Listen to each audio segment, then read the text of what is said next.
3 لوگوں کے ایمان ہے، فرشتوں کا ایمان، نبیوں کا ایمان اور ہمارا عام لوگوں کا ایمان۔ فرشتوں کا ایمان جو ہے وہ فکس ہے، نہ بڑھتا ہے نہ کم ہوتا ہے۔ نبیوں کا ایمان جو ہے وہ مسلسل بڑھتا رہتا ہے۔ اور عام لوگ جس طرح ہم ہیں، ہمارا ایمان نیک اعمال کرنے سے بڑھتا ہے، نافرمانیاں کرنے سے کم ہوتا ہے۔ جب ہم گناہ کر رہے ہوتے ہیں، نافرمانی، اس وقت سکے ایمان کے ڈاؤن ہونا شروع ہو جاتے ہیں۔ نیکی کرتے ہیں تو ایمان کے سکے بڑھنا شروع ہو جاتے ہیں۔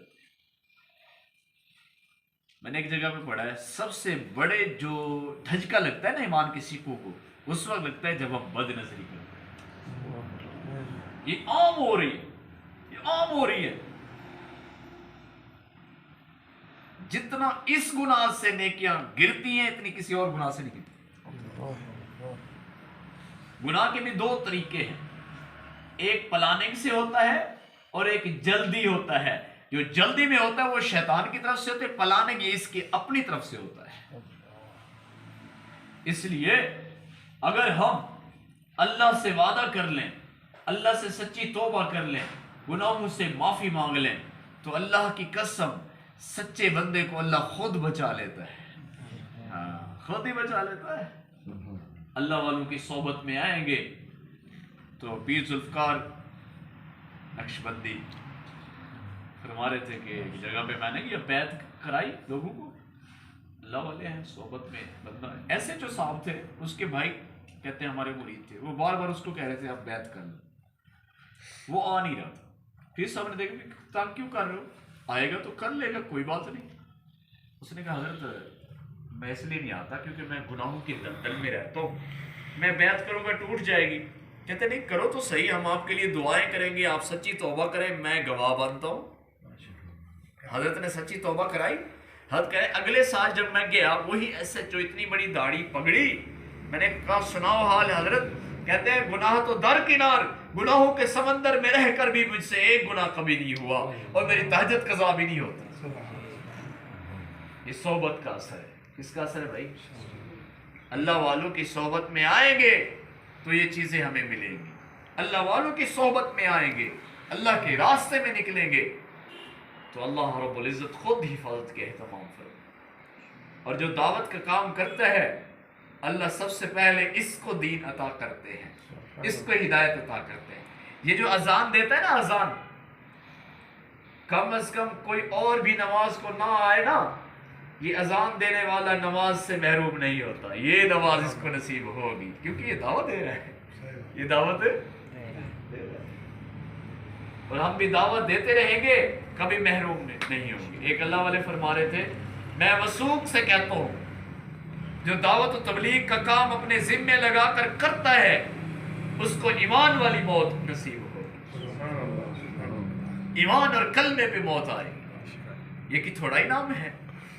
ہم کوشش کریں پورے عالم میں جا کر اللہ کے دین کو پورے عالم میں جا کر پہنچانا ہے، اللہ کی طرف لوگوں کو بلانا ہے، اللہ کا تعارف لوگوں کو دینا ہے، اللہ کی وحدانیت لوگوں کو بتانی ہے، محمد الرسول اللہ صلی اللہ علیہ وسلم کی وہ فیض، ان کے فیوزات وہ ان کو تک پہنچانے ہیں، ان کی دعوت پہنچانی ہے۔ ختم نبوت کے صدقے جو یہ مبارک محنت ہمارے ذمے ہے یہ لوگوں تک پہنچانی ہے۔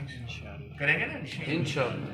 حضرات صحابہ نے اپنی زندگی لگائی اور ہم بھی اپنی زندگی لگائیں انشاءاللہ۔ کوشش کریں آج کے بعد انشاءاللہ ہم اپنے رب سے سچی یاری لگا رہے ہیں۔ وعدہ ہے ہمارا، اللہ رب العزت سے وعدہ کریں اپنا انشاءاللہ آج کے بعد یا اللہ تیری نافرمانیاں نہیں کریں گے اور نیکی کرنے کی کوشش کریں گے۔